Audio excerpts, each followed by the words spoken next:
Hey, what's up? I'm Guy. I'm John. This is our YouTube channel. Subscribe to it. Give this video a like. Check out the podcast, also below in the description. We had to get on late night, Thursday Night Football to talk about Joe Burrow. This guy, John, was 37 of 61 passing, 316 yards, 3 touchdowns, 37 completions. Did you see this from Elias Sports? No. The most completions in a game by a rookie in NFL history. 61 pass attempts, the second most in a game by a rookie all time in NFL history. My several thoughts watching him tonight, but the one overarching thought was his offensive line is as bad as we thought, and he's good enough to overcome it. And that is like the skill that only rare quarterbacks have. The ability as a rookie to overcome being on a shitty team. It's great. Like, here we are year 3 with Darnold. We're making a lot of excuses. Has Darnold had one game as good as that? Maybe like that Lions game. Was it 2 years ago?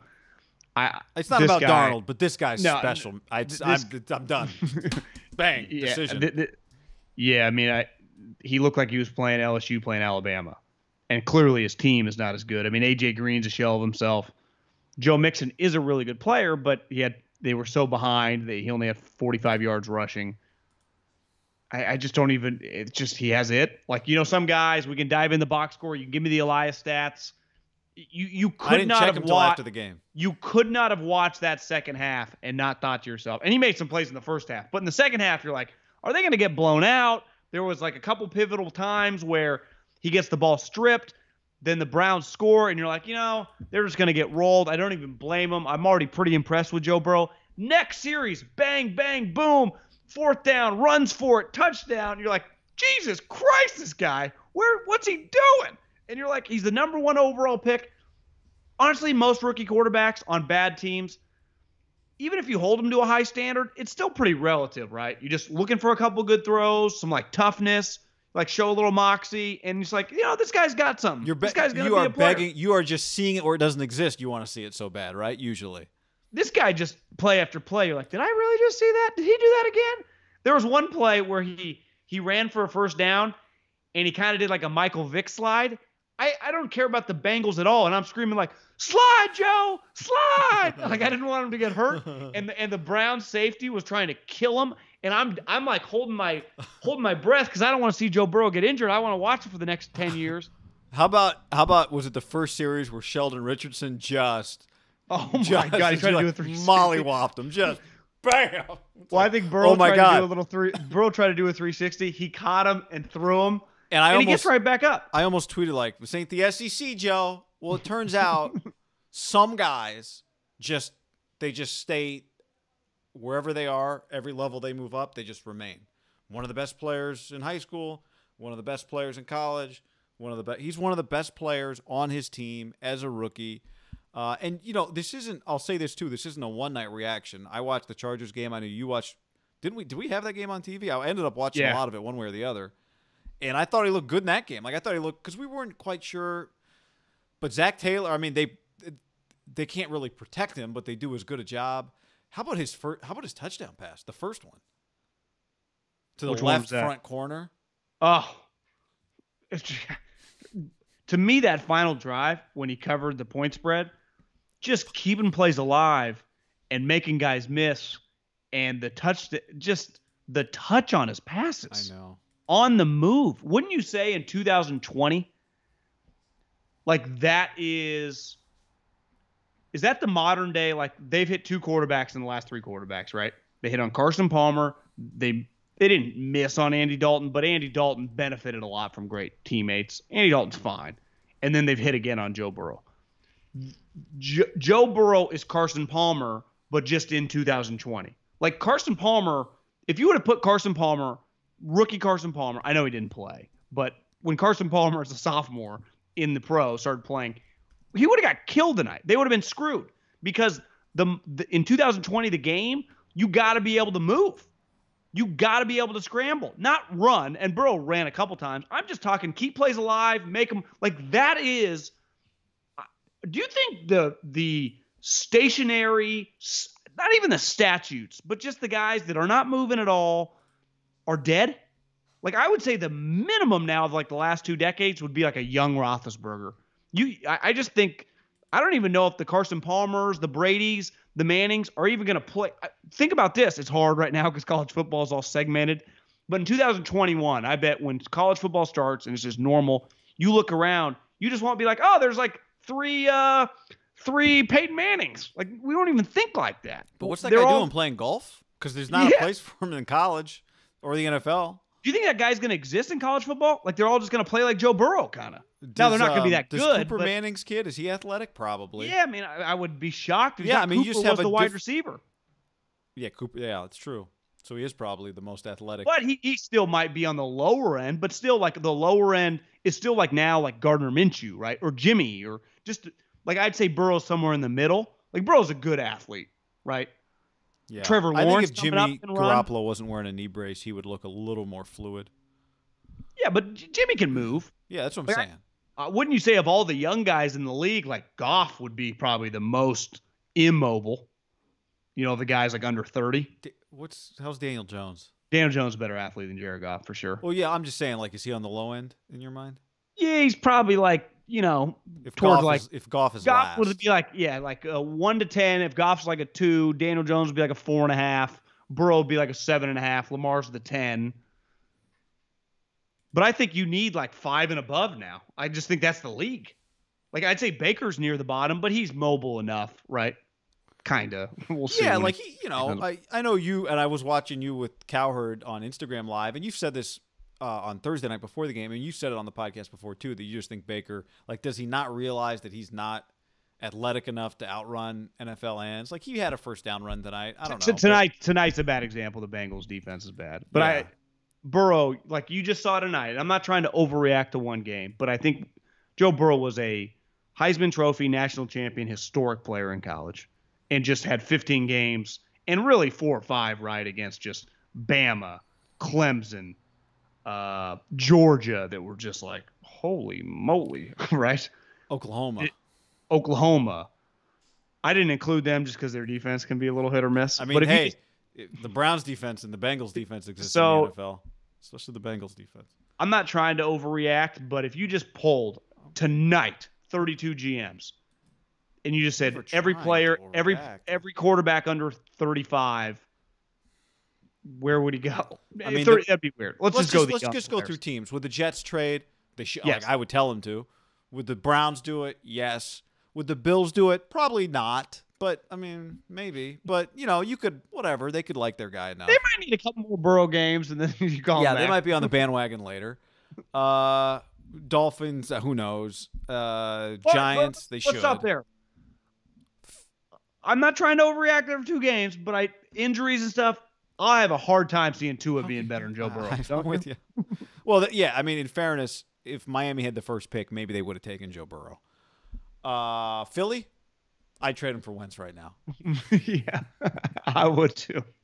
I would. I'm not even trying to be. Yeah.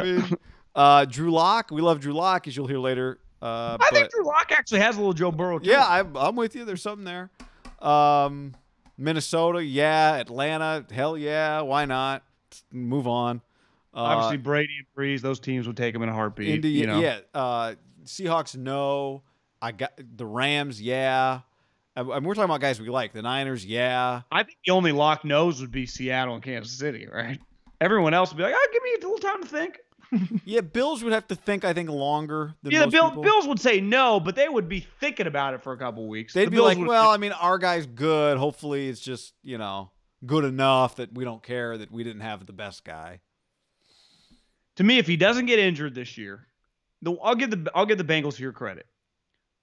When they traded Carson Palmer and they turned that roster over, they did do it right. Remember? Like they were in the playoffs for like 3 or 4 straight years. They had some good years. Marvin Lewis got shit on because he couldn't win a playoff game, but they were like hosting playoff games. Like they turned these first round picks into wins. They were winning 10, 11 games, right? Yeah, and you and I saw them live. Like they were really good there for a little bit with Andy Dalton.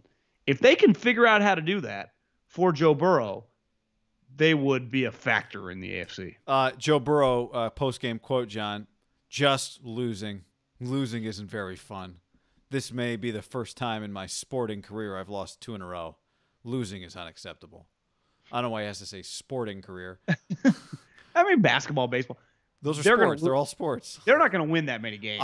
So they got Philly, they got Jacksonville, they got Baltimore, they got Indy. Obviously, Cleveland again, Tennessee, at Pittsburgh, at Washington, the Giants, the Dolphins. What do you think, 3 or 4 wins, Max? I mean, but it's early. Like, are we giving them a Washington win? We'll see. Maybe Washington's not terrible. Maybe Jacksonville is not terrible. You could push back. They've been close in 2 games, right? They almost beat the Chargers. Yeah, but it might be the Chargers stink. But still, like, all these teams you listed beside, like, the Steelers and the Ravens, we don't know that, like, why couldn't they beat the Browns again? Why couldn't they go play with the Colts? Why couldn't they beat the Jags? If I told you they won 5 games, they beat Washington? Yeah, they could. Hell, could they beat Philly? Yeah, I mean, I don't think it's as long as you got that guy. Again, like they got better players than you at multiple positions. I like you said, you just kind of worry for him. Like, you gotta just 3 sacks tonight. It felt like he was just. And are they gonna be playing from behind all the time, or is Joe Mixon ever gonna get to just run the football? I mean, he did have 16 carries tonight. Yeah, it's hard. I mean, this year's they're undermanned in every game they play. That's their talent. Wouldn't you say that's the most remarkable part about watching?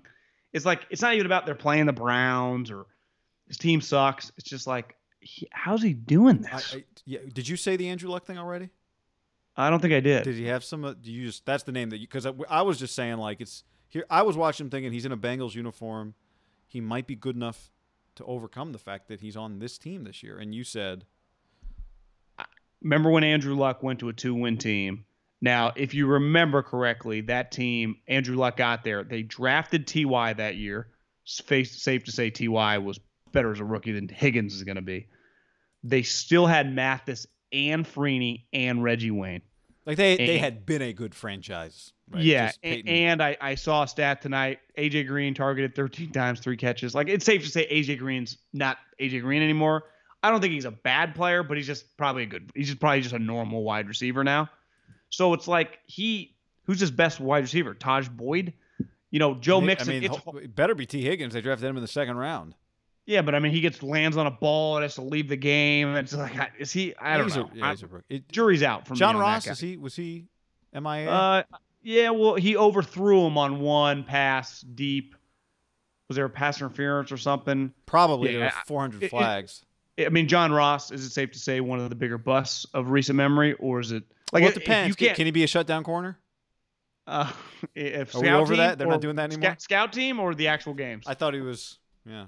You would agree if John Ross is getting reps with this guy and he can't become a player, I'd be lukewarm on him as another franchise, right? Like, now it's like, well, he's had, last year he's playing with Dalton and the other backups. Well, you can't fucking have this guy who's throwing balls to everybody. And most of his balls, even the one like at the end of the game where Troy's like, I was a little behind him, AJ. It wasn't that bad of a throw. I see Jimmy Garoppolo make 10 worse throws in that a game that are caught. So it's like, he was a little behind him. AJ Green makes like $18 million a year. It hit him in the hands, right? That was a bad throw. Well, kinda. I mean, it was the corner was on the other side. I mean, it could have been a little better. Troy's wearing a gold jacket. It's hard to argue with him while he's wearing his gold jacket. I thought they were like not hyped up enough on Burrow during the game. They were like talking about other stuff. Yeah, I wonder sometimes when you're in it, it's like you don't want to do the broadcast like, oh my God, we are seeing the future right here unveiled in front of us. Maybe it's too early to feel that way. That's how I felt. That would have been my move. On the couch, like we are seeing it right here before our eyes. But maybe they're very aware that they're watching him play the Browns. This is not what rookie quarterbacks on bad teams, and you look at his personality, he's on a bad team. This is not a sneaky good team. He is on a bad team. But if I'm a Bengals fan, I don't even care if we win 3, 4, 5 games. I'm just thrilled right now. The kids that are watching this won't know what we're talking about. Back when we were young, this video almost is like 90% kids that watch. Baseball was a big deal. And when you woke up, if you had favorite players on other teams, you would check the newspaper and see what they did. You're like, oh my God, Juan Gonzalez hit a home run. And then you check for the home run leaders in the paper section. They would have them all listed out. 148 RBIs. Yeah, he's got the lead. He's got 47 jacks. You just check your favorite players' box scores. Sports Center, cable wasn't quite in all of our houses yet. It was no such thing as the internet. I had a year, John, where I cut out every Orioles box score and pasted it into a yearbook. Now you would just copy and paste it and put it into a folder on your No, I wouldn't even do MacBook. it. Yeah, you just. But I'm just saying, if you were 10 years old, yeah, you wouldn't. You wouldn't do anything like it. Here's what I do know.